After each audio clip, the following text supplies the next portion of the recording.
Hello guys, और पराक्रमी मन्यु था बलवान मौजा, सुभद्रा पुत्र अभिमन्यु और द्रौपदी की 5 पुत्र। ये सब ही महारथी है। हे ब्रह्मांड श्रेष्ठ, हमारे बच्चे में भी जो प्रधान है उनका आप समझ लीजिए।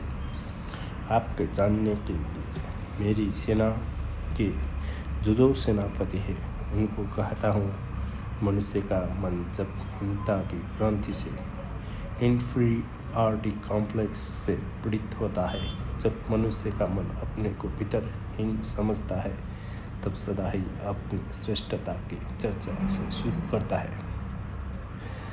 लेकिन जब हीन व्यक्ति नहीं होते, तब सदा ही दूसरे की श्रेष्ठता से चर्चा शुरू होती है। ये दुर्योधन कह रहा है, द्रोणाचार्य से पांडवों की सेना में कौन कौन महारथी, कौन कौन महायोद्धा इकट्ठे हैं, इससे वो शुरू कर रहा है। ये बड़ी प्रतीक की बड़ी सिंबॉलिक बात है। साधारण शत्रु की प्रशंसा से बात शुरू नहीं होती, साधारण शत्रु की निंदा से बात शुरू होती है। साधारण शत्रु के साथ अपनी प्रशंसा से बात शुरू होती है। शत्रु की सेना में कौन कौन महावीर इकट्ठे हैं, दुर्योधन उनसे बात शुरू कर रहा है। दुर्योधन कैसा भी व्यक्ति हो, इन्फीरियरिटी कॉम्प्लेक्स से पीड़ित व्यक्ति नहीं है, हीनता की ग्रंथि से पीड़ित व्यक्ति नहीं है। और ये बड़े मज़े की बात है कि अच्छा आदमी भी अगर हीनता की ग्रंथि से पीड़ित हो तो उस बुरे आदमी से बदतर होता है जो हीनता की ग्रंथि से पीड़ित नहीं है। दूसरे की प्रशंसा से केवल वही शुरू कर सकता है जो अपने प्रति बिल्कुल आश्वस्त है। ये एक बुनियादी अंतर सदियों में पड़ा है। बुरे आदमी पहले भी थे, अच्छे आदमी पहले भी थे। ऐसा नहीं है कि आज बुरे आदमी बढ़ गए हैं और अच्छे आदमी कम हो गए हैं। आज भी बुरे आदमी उतने ही है, अच्छे आदमी उतने ही है।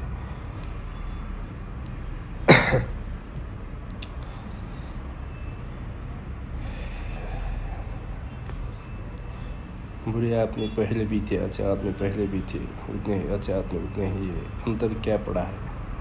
निरंतर धर्म का विचार करने वाला लोग ऐसा प्रचार करते रहते हैं कि पहले लोग अच्छे थे और अब लोग बुरे हो गए हैं। ऐसी उनकी धारणा में मेरे ख्याल में बुनियादी रूप से गलत है।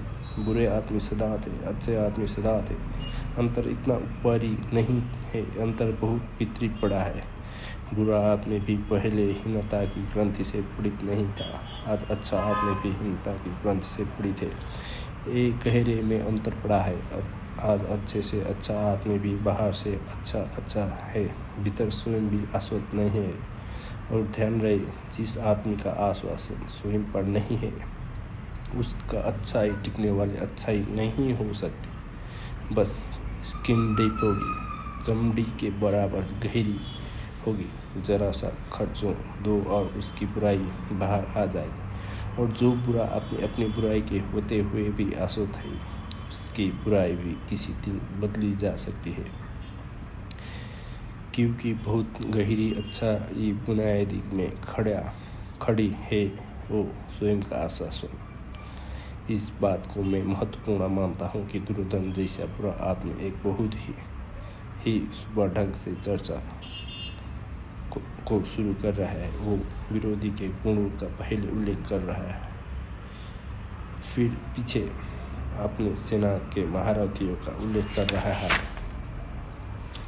एक तो स्वयं आप और पितामह भीष्म तथा कर्ण और संग्राम विजयी कृपाचार्य तथा वैसे ही अश्वत्थामा, विकर्ण और सोमदत्त का पुत्र सर्पा और भी बहुत से शूरवीर, अनेक प्रकार के शस्त्र अस्त्रों से युक्त, मेरे लिए जीवन की आशा को त्यागने वाले सबके सब युद्ध में चतुर है।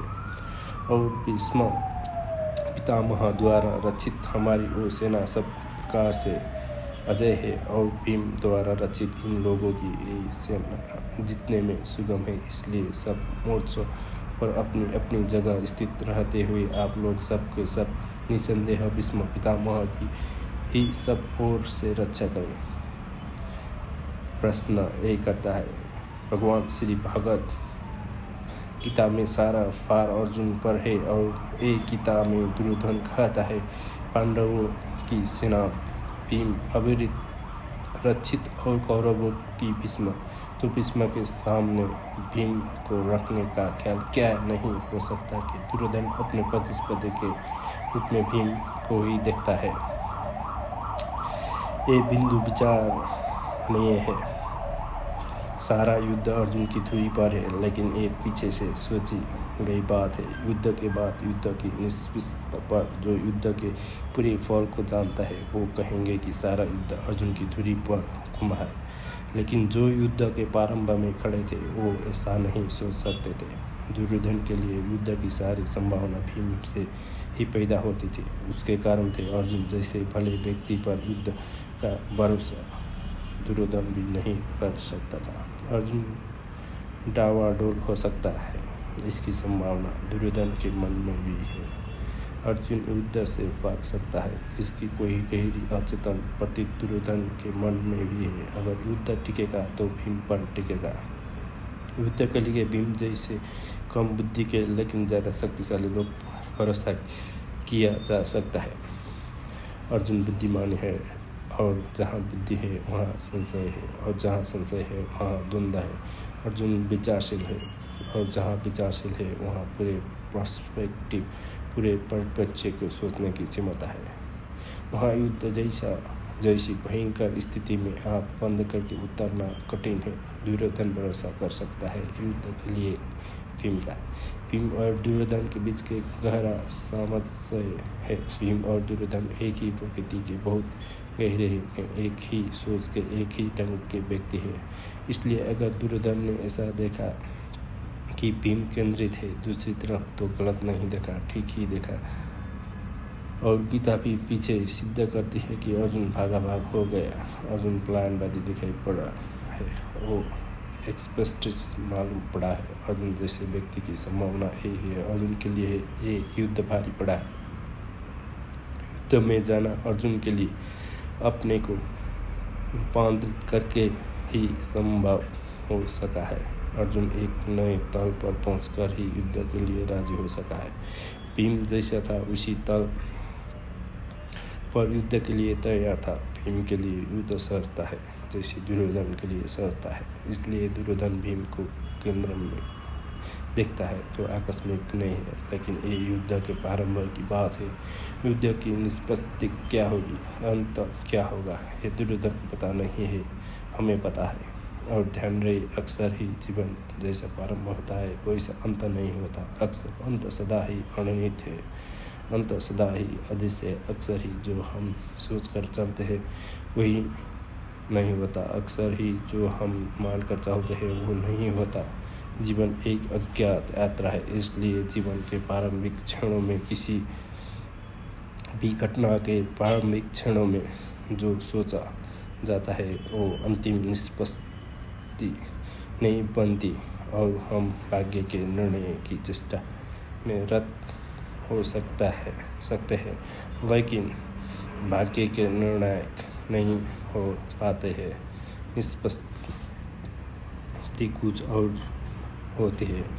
ख्याल तो दुर्योधन का ही था कि भीम केंद्र पर रहेगा, और अगर भीम केंद्र पर रहता तो शायद दुर्योधन जो कहता है कि हम विजयी हो सकेंगे हो सकता था, लेकिन दुर्योधन की दृष्टि सही सिद्ध नहीं हुई और आकस्मिक तत्व बीच में उत्तर आया। वो भी सोच लेना जैसा है।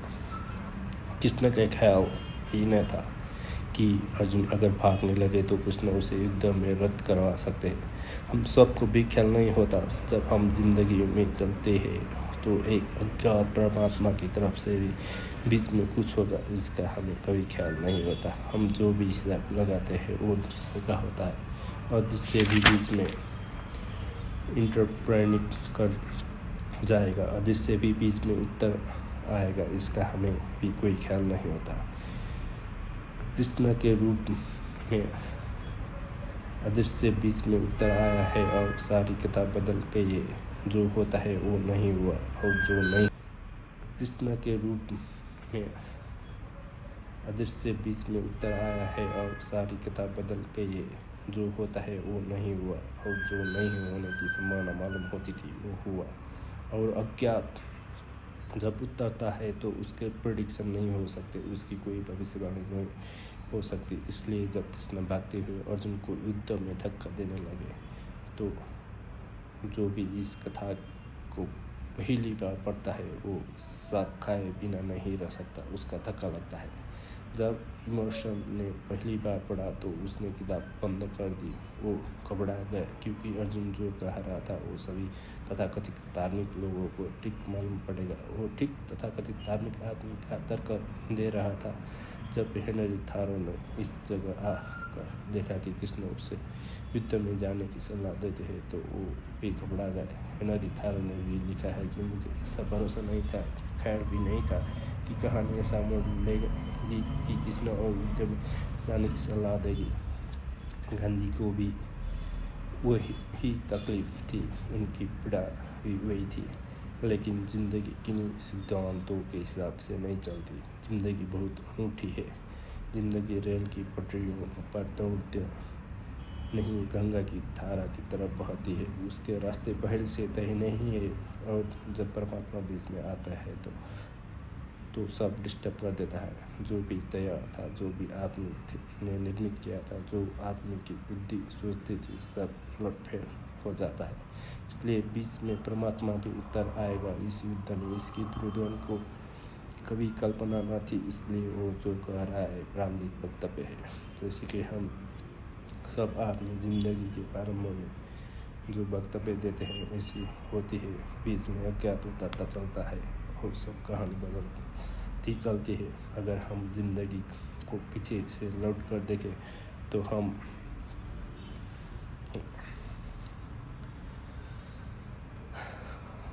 हम कहेंगे जो भी हमने सोचा था वो सब गलत हुआ। जहाँ सफलता सोची थी वही असफलता मिली। जो पाना चाहता था वो नहीं पाया जा सका। जिसके मिलने से सुख सोचा था वो मिल गया और दुख पाया। और जिसके मिलने के भी कभी कामना भी न की थी उसकी झलक मिली और आनंद के झरने फूटे। सब उलटा हो जाता है। लेकिन इतने बुद्धिमान आदमी इस जगत में कम है जो निष्पत्ति को पहले ध्यान में ले।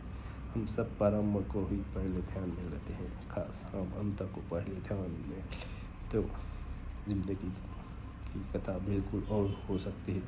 लेकिन अगर दुर्योधन अंत को पहले ध्यान में ले तो युद्ध नहीं हो सकता। दुर्योधन अंत को ध्यान में नहीं ले सकता, अंत को मानकर चलेगा कि ऐसा हो। इसलिए वो कह रहा है बार बार कि यद्यपि सेनाएं उस तरफ महान है लेकिन जीत हमारी होगी। मेरे योद्धा जीवन देकर भी मुझे जीतने के लिए आतुर है, लेकिन हम अपनी सारी शक्ति भी लगा देंगे तो भी असत्य के जीत नहीं सकता। हमारा सारा जीवन भी लगा दे तो भी असत्य जीत नहीं सकता। इस निष्पत्ति का दुर्योधन को कोई भी बोध नहीं हो सकता। और सत्य जो हारता हुआ भी मालूम पड़ता है अंत में जीत जाता है। असत्य प्रारंभ में जीतता हुआ मालूम पड़ता है, अंत में हार जाता है। सत्य प्रारंभ में हारता हुआ मालूम पड़ता है, अंत में जीत जाता है। लेकिन प्रारंभ से अंत को देख पाना कहाँ संभव है। जो देख पाता है वो धार्मिक हो जाता है, जो नहीं देख पाता है वो दुर्योधन की तरह अंदर युद्ध में उतरता चलता जाता है।